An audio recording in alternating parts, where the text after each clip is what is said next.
Bismillahirrahmanirrahim.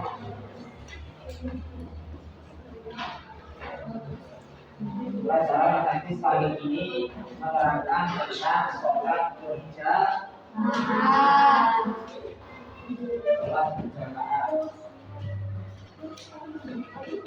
Di dalam hadis disebutkan Nabi Umar radhiyallahu ta'ala anhu qala Rasulullah sallallahu alaihi wasallam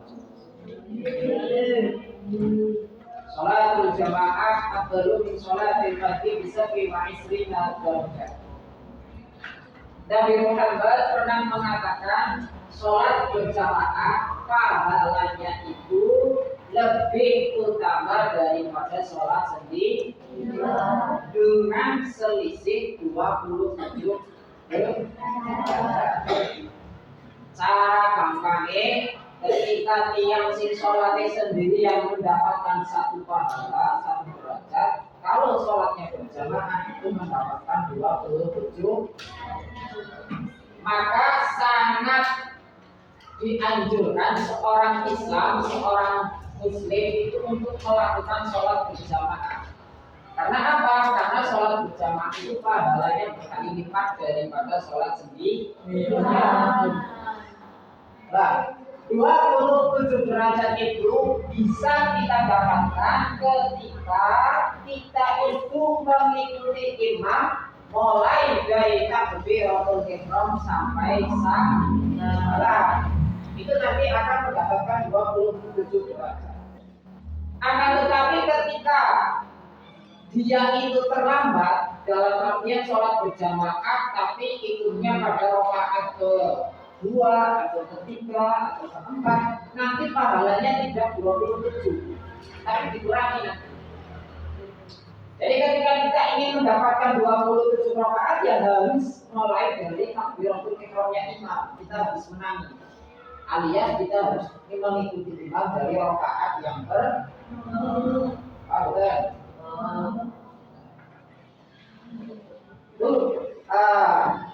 salah satu keutamaan dari sholat berjamaah, kita akan mendapatkan 27 derajat. Adapun kandungan hadis di atas, yaitu Nabi menerangkan bahwa keuntungan sholat 5 waktu yang dikerjakan secara berjamaah atau sholat fardu 5 kali sehari semalam dapat dikerjakan sendiri-sendiri munfarid atau dikerjakan dengan berjamaah. Akan tetapi ya itu sholat berjamaah itu lebih utama daripada sholat sendiri. Dan juga ketika kita sholat berjamaah, apabila ada salah satu rukun yang tertinggal, itu nanti bisa, atau rukun yang seumpama dengan maca bismillah kurang fasih, maca bismillah tidak benar. Akan tetapi ketika jenengan sholat berjamaah dan di jamaah itu ada yang fasih membaca Fatihah atau membaca bismillah, nanti kita diikut sertakan. Cara diibaratkannya itu beras ya. Beras ketika ing jerone ana waktu cilik-cilik kan nanti bisa ke edol. Tapi lamun jenengan adole waktu dia ora boleh. Karena waktu secuil itu tertutup oleh beras sing tata atau beras yang rusak tertutup dengan beras yang modern rusak. Nah begitu juga ketika sholat berjamaah ketika jenengan rusak tapi kalau yang lain benar, nanti kita bukan. Alias sholat kita nanti sah. Makanya itu salah satu manfaat dari sholat jamaah yaitu kita akan bersama-sama dengan orang-orang yang bacaannya. Kemudian sholat berjamaah dapat dikerjakan di rumah. Jadi sholat jamaah itu bukan kedah temu sholat, tidak harus di masjid. Dan beliau juga sabut. Jangan sholat berjamaah kali bapaknya, kali ibunya, ketika lari istri. Tapi ketika jalur ya bukan asal ketika berjamaah dengan ibunya. Kalau lari jalur itu ketika makmum ya harus dengan laki-laki. Karena laki-laki yang butuh kalau bapaknya. Tapi lamun wadon bisa makmum kalau ibunya, bisa makmum kalau bapaknya. Itu bedanya seperti itu. Ketika jangan makmum kalau orang tua, dia butuh anaknya jangan sing dadi imam. Ketika ibunya jadi imam kemudian makmumnya laki-laki, maka sholatnya tidak sah. Secerdas apapun orang itu, ketika makmumnya perempuan dan ketika imamnya perempuan dan makmumnya laki-laki, maka tidak sah. Betul. Makanya ketika dengan sebagai makmum itu harus juga melihat imamnya. Kalau imamnya wadon ya jangan oleh makmum perempuan. Tapi kalau perempuan itu bebas, bisa makmum kepada laki-laki, bisa makmum kepada perempuan. Tapi kalau laki-laki harus dengan laki-laki. Kalau perempuan, walaupun anaknya bodoh, mamanya pinter temen, tapi itu harusnya menjadi imam anak laki-laki. Boten asal mamanya sing bos. Hati-hati, jangan sambung jalanan. Kalau mamanya biasa, mamanya yang harus menjadi anak. Kalau mau makmum dia kepada ayahnya, sebelahnya. Ketika laki perempuan, itu mau bebas. Kamu balik bisa, kamu bisa.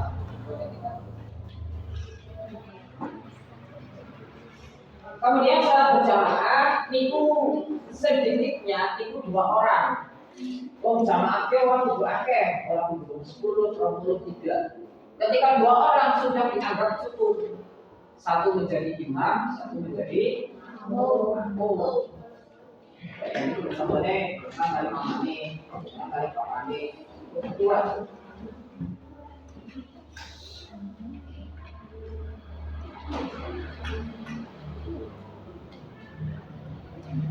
Pada suatu ketika setelah Nabi melakukan sholat berjamaah, kemudian Nabi melihat 2 orang sholat tidak ikut sholat berjamaah. Nabi menyuruh memanggil mereka. Setelah datang, Nabi bertanya kepada mereka, mengapa kamu tidak ikut sholat berjamaah? Kemudian mereka menjawab, kami sudah mengerjakan sholat di rumah. Selanjutnya Nabi bersabda, jangan begitu. Apabila kamu telah mengerjakan sholat, kemudian bertemu dengan orang-orang yang sedang mengerjakan sholat berjamaah, maka hendaklah ikut sholat berjamaah. Jadi ada sebuah cerita ketika Nabi Muhammad akan melakukan sholat berjamaah, kemudian di masjid, contohnya di masjid.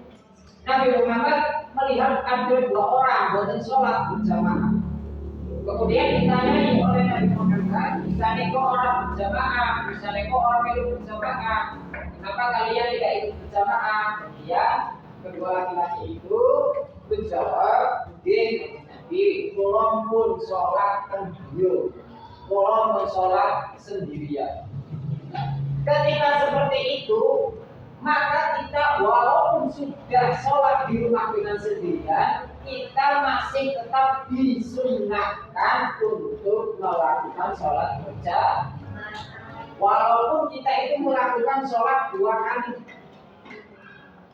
Jenengan pertama seumpama sholat zuhur di rumah, kemudian sholat ada sholat subuh. Ketika itu disunahkan untuk berjamaah. Walaupun kita sudah melakukan sholat sendiri, itu sholatnya di bawah, tapi yang satu baca itu disunahkan. Tidak apa-apa, tidak menjadikan dosa.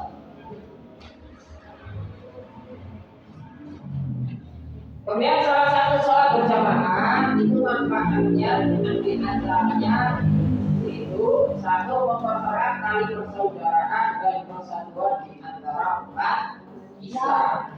Kenapa mau dikatakan mempererat tali persaudaraan? Karena lamun sholat otomatis wong-wongnya kan kumpul. Sing asale boten kepanggih menjadi kepanggih. Yang awalnya tidak mengetahui kondisi atau sehat atau tidak, ketika bertemu lagi si kaya ternyata sehat. Itu menjadi silaturahmi salah satu manfaat. Apalagi ketika kita sholat Jumat. Kalau sholat Jumat kan ikutnya bisa jelas itu empal, sholat Idul Fitri empal. Itu bisa mempererat tali persaudaraan. Kemudian yang kedua, menambah semangat hidup beragama, semangat beragama atau syiar Islam.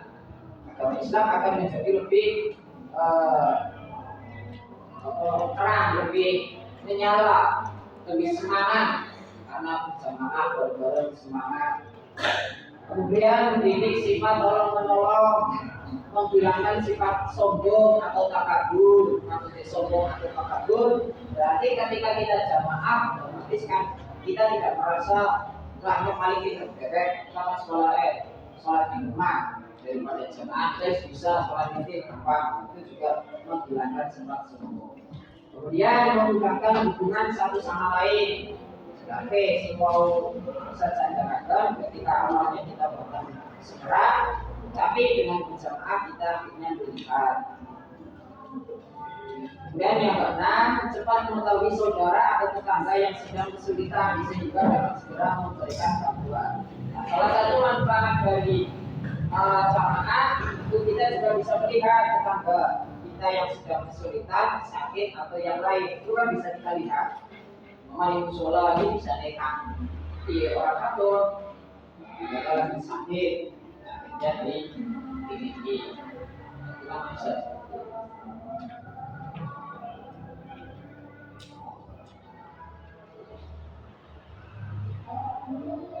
Jika seorang muslim senantiasa melakukan sholat secara berjamaah, maka ia akan memiliki cahaya di atas cahaya. Otomatis akan menurut Allah itu akan bersinar. Apalagi ketika sholat berjamaahnya itu dilakukan di masjid, maka akan semakin sempurna. Jadi kemenangan dan keberuntungan bagi orang yang melakukan sholat itu. Ini dari pelajaran ini, sholat berjamaah itu pahalanya lebih utama, yaitu 27 derajat dibanding sholat sendiri. Kemudian orang-orang yang sudah selesai menunaikan sholat fardu sendirian, sunnah untuk mengulangi dengan sholat berjamaah. Kemudian sholat berjamaah sedikitnya dilaksanakan oleh dua orang, satu menjadi dan yang satu lagi